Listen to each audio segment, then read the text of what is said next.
प्रकार के पदार्थ, विभिन्न प्रकार के पदार्थ। तो सबसे पहले हम लोग समझते हैं पदार्थ किसे कहते हैं। पदार्थ किसे कहते हैं?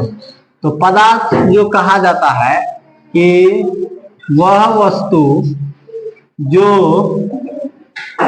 स्थान घेरे, जो वस्तु क्या घेरे? स्थान घेरे, जगह घेरे, जिसका कुछ द्रव्यमान हो, जिसका कुछ द्रव्यमान हो, या जिसमें भार हो, जिसमें क्या हो? भार हो, भार हो, उसे ही हम लोग पदार्थ बोलते हैं, उसे ही पदार्थ कहते हैं। अब ध्यान देने वाली बात है, एग्जाम्पल में हम लोग लिखेंगे पदार्थ कहा जाता है वह वस्तु जो स्थान घेरे, जिसका कुछ क्या हो? द्रव्यमान हो। द्रव्यमान को इंग्लिश में बोलते हैं मास। द्रव्यमान को इंग्लिश में क्या बोलते हैं? मास।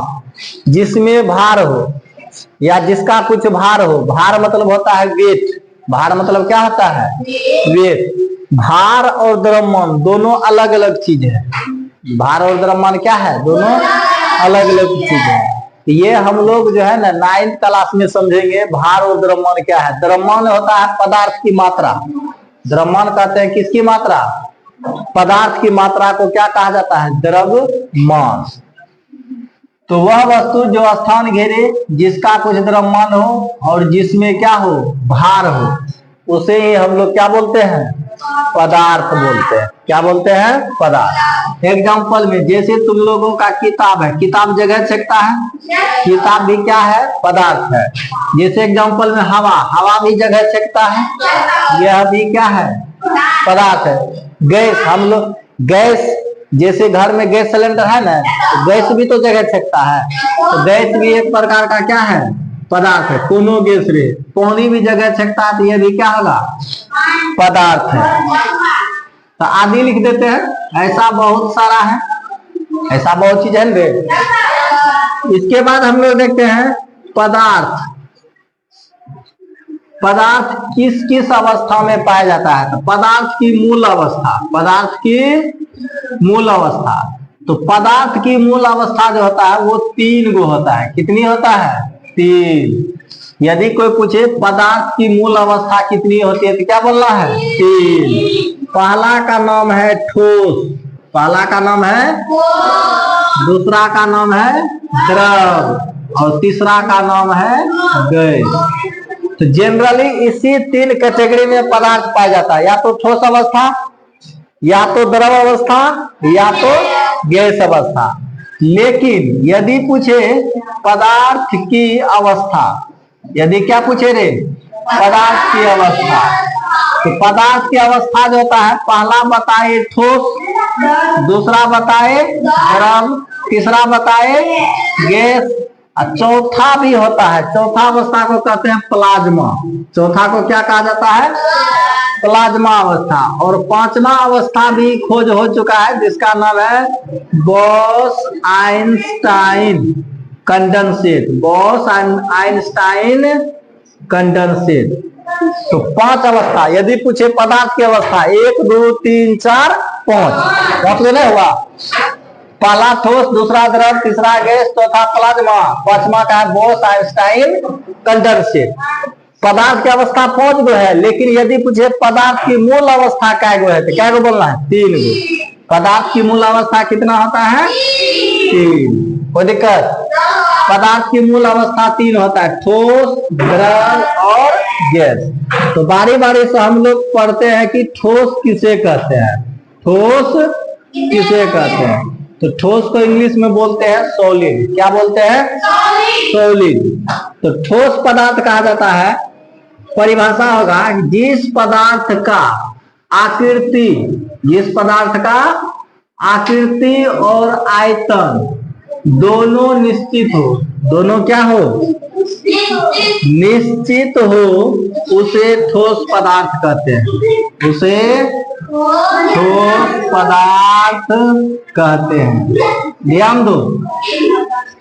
ठोस पदार्थ जो कहा जाता है जिस पदार्थ का आकृति और आयतन दोनों क्या हो, निश्चित हो। आकृति आयतन का मतलब समझो कि कोई भी एक ठोस पदार्थ का उदाहरण बोलो। ठोस पदार्थ का उदाहरण जैसे हो गया क्या चीज, लोहा। लोहा ठोस होता है।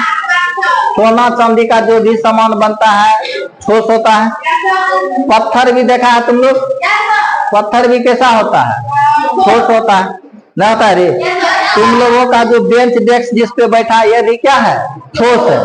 तो ठोस का आकृति, आकृति जैसा डेली बैठता है वैसने बेंच डेस्क है। आयतन, आयतन का मतलब हो जाता है लंबाई चौड़ाई ऊंचाई। तो इस टेबल का, इस जो बेंच पे जिस पे बैठा है बेंच डेस्क पे है, तो बेंच डेस्क का आयतन मतलब हुआ लंबाई चौड़ाई ऊंचाई। लंबाई चौड़ाई ऊंचाई बदलता है इसका, अभी नहीं बदलता है, डेली नहीं बदलता है, तो एक ही जैसा रहता है।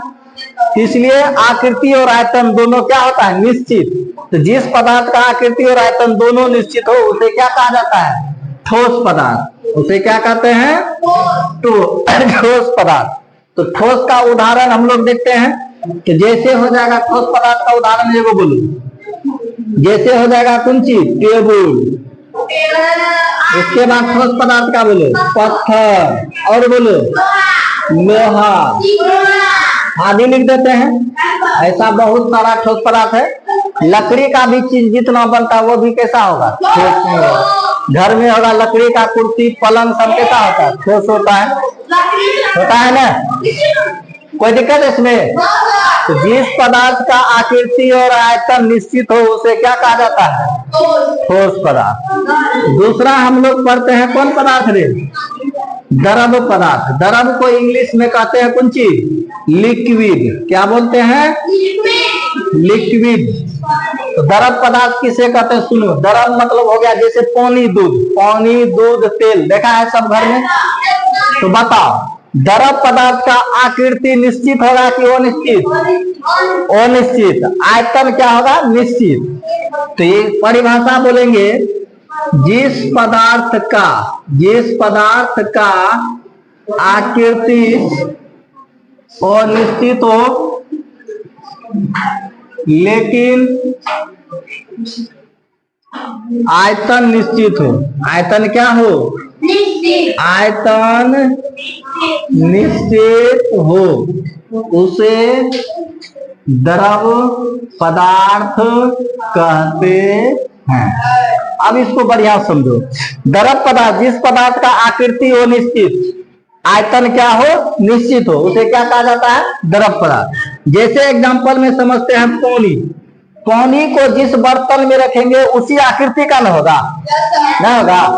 जग में रखेंगे जग के आकार का, बाल्टी में रखेंगे बाल्टी वाला आकृति हो जाएगा, और गिलास में रखेंगे गिलास वाला आकृति हो जाएगा। इसलिए आकृति चेंज होते रहता है।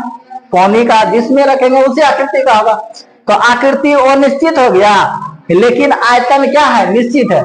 यदि एक गिलास पानी को, मान लो 1 लीटर पानी है, उसी को हम जग में रखे कि बाल्टी में रखे, 1 लीटर में रहेगा, वो चेंज होगा, नहीं होगा।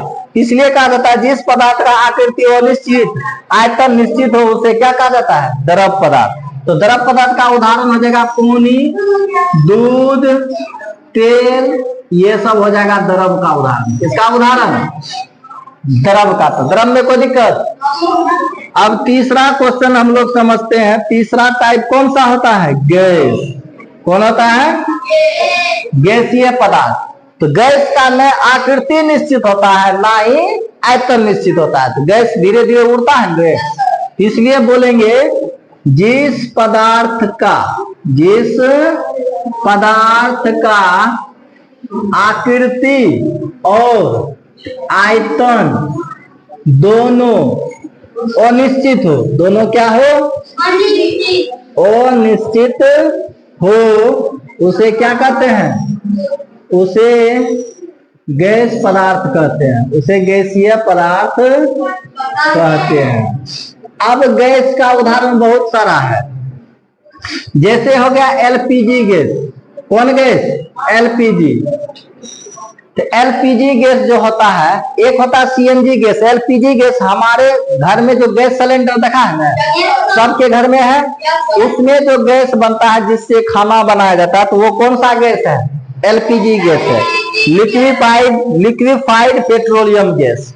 और एक गैस होता है जिससे आजकल ऑटो चलता है, देखा है, 3 पहिया वाला, उसको कौन गैस बोलते हैं? उसमें सीएनजी गैस भरा जाता है। जबकि एलपीजी गैस हमारे घर में जो सिलेंडर यूज होता है खाना बनाने में, उसमें एलपीजी गैस भरा जाता है। तो यह इसका न आकृति निश्चित होता है और न ही आयतन निश्चित होता है, तो उसको गैस कहते हैं। तो चलो फिर से एक बार रिकॉल कर लेते हैं। ठोस पदार्थ जिसका आकृति और आयतन दोनों निश्चित हो, उसको क्या कहेंगे? ठोस। द्रव में आकृति अनिश्चित, आयतन निश्चित, उसको द्रव पदार्थ कहते हैं, जैसे पानी, दूध, तेल। गैस पदार्थ में क्या होता है? दोनों अनिश्चित होता है, आकृति और आयतन दोनों अनिश्चित हो, उसे क्या कहा जाता है? गैसीय पदार्थ कहते हैं। तो जैसे एग्जांपल में लिख दिया है गैस का, एलपीजी गैस और सीएनजी गैस। तो आज हम लोग देख लिए पदार्थ किसे कहते हैं। पदार्थ की कितनी अवस्था? 5 अवस्था। पदार्थ की कितनी अवस्था? 5। 5 में ठोस, द्रव, गैस, प्लाज्मा, बोस-आइंस्टाइन, कंडेंसेट। लेकिन यदि पूछे पदार्थ की मूल अवस्था क्या गो, तो मूल अवस्था मात्र कितना होता है? 3, ठोस, द्रव और गैस। और ठोस, द्रव, गैस का परिभाषा भी बता चुके हैं, कोई दिक्कत है इसमें? तो बस समझ गया पदार्थ।